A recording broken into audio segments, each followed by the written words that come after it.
Man, I've been riding the brand new Specialized Enduro 29, and I was going so fast on this bike, I felt like Matt Hunter.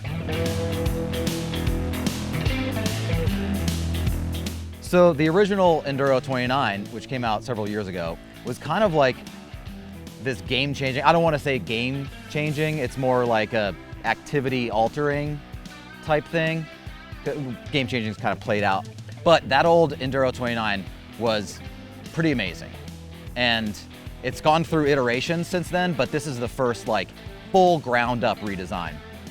And it was iterated off of the new demo. They were going after axle path and they kind of stumbled upon this really good pedaling efficiency. So they figured, well, if we made the demo pedal really well, this might be a really good platform for the Enduro.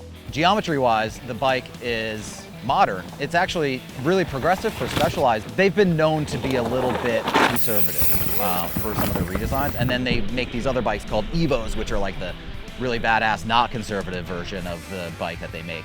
But the Enduro is like it's fully, it doesn't say Evo, but it's an Evo. It's super long, it's super slack, it's got a nice deep seat angle, and this is definitely the best Enduro that's come out in a long time. I mean, it has a lot of travel. It's a 170 bike, so it's big, but like on par, it probably actually pedals better than the Stump Jumper. It has less feedback, it has less like wallowing, it has less sag when you're pedaling. It's like it's got more anti-squat. That's what that means. Long story short, this is a long travel 29er that pedals pretty amazingly. I didn't really have to turn the shock into lock mode very often. It didn't really require it, which is a huge step forward for FSR. And on the downhills, it's like a mix between like a monster truck and something that's more playful than a monster truck. It actually carves and it maneuvers and it pops off the ground pretty well. Like for such a big bike, it is really like light-handed, but it just goes wherever you want it to go. Like torsionally, it's really stiff in the chassis, so you can point it in any line and it just wants to go there. And it tracks really nicely. It's really one of these bikes that makes you want to ride harder stuff. It mobs over stuff, it pops over things. It's just a blast to ride. Chainstays are pretty short, so you can feel that rear end when you're pushing it into corners. You can really feel where that rear wheel is, and you can kind of do that sliding action.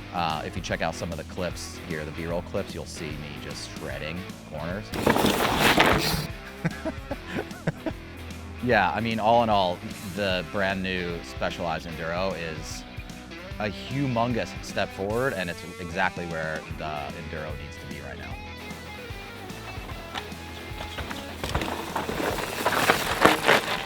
How's that, Palmer?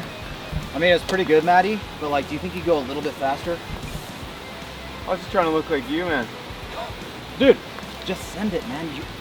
I need you to make me look good. All right? All right.